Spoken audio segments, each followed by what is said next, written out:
জানা মতো উনার নেতৃত্বে উনার সুযোগ্য চিন্তাধারার ফসল হিসাবে আমরা 5 কোটি টাকা মানে মানে স্যাংশন উনি এনেছেন।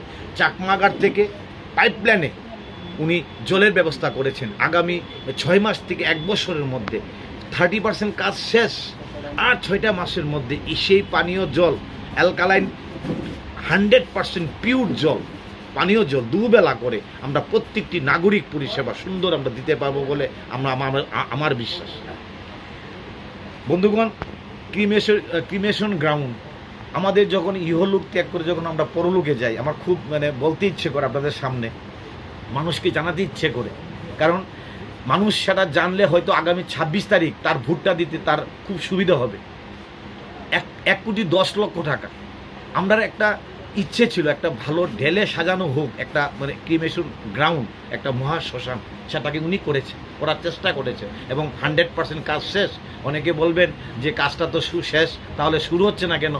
ওনার আরেকটা চিন্তাধারা, যেহেতু তেলিয়ামুড়া কারেন্টের একটা বিদ্যুতিক একটা সমস্যা হয়, তাহলে তো উনি একটা জেনারেটর ব্যবস্থা করে কাজটা শুরু করতে চাইছেন।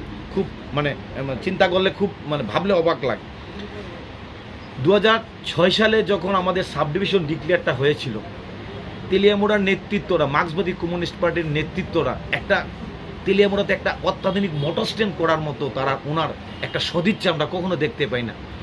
5.5 কোটি টাকা একটা স্যাংশন এনে এবং সেটাকে তাড়াহুড়ি করে সেটাকে 90% কাজে রূপান্তরিত করা এবং আগামী কিছুদিনের মধ্যে 10% কাজ সম্পন্ন হলে এই এলাকার এই সাব ডিভিশনের মানুষের কাছে সেটাকে উৎসর্গিত করা হবে।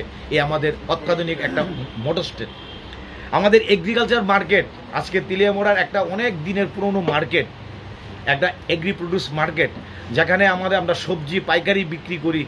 এই মার্কেটটা আগামী 2 বছর থেকে 3 বছরের মধ্যে তার চেহারাটা পাল্টে দেওয়ার চেষ্টা করছেন আমাদের কল্যাণী সাহারায়। আমি কৃতজ্ঞ, ওনাকে ধন্যবাদ জ্ঞাপন করতে চাইছি। প্রায় 7 কোটি টাকা খরচ করে একটা স্যাংশন এনেছেন এবং আমাদের কিছুদিন আপনারা জানেন আমাদের যে বিদ্যুৎ মন্ত্রী এবং এগ্রিকালচার মন্ত্রী উনি তার ভিত্তিপ্রস্তর স্থাপন করার করেছেন এবং আগামী 2 থেকে 3 বছরের মধ্যে এই এলাকার মানুষের জন্য উন্মুক্ত করা হবে সেই অত্যাধুনিক আমাদের যে বাজার।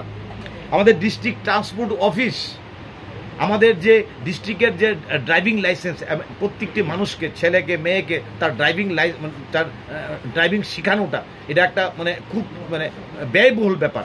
সেটাকে উনি মাথায় রেখে আমাদের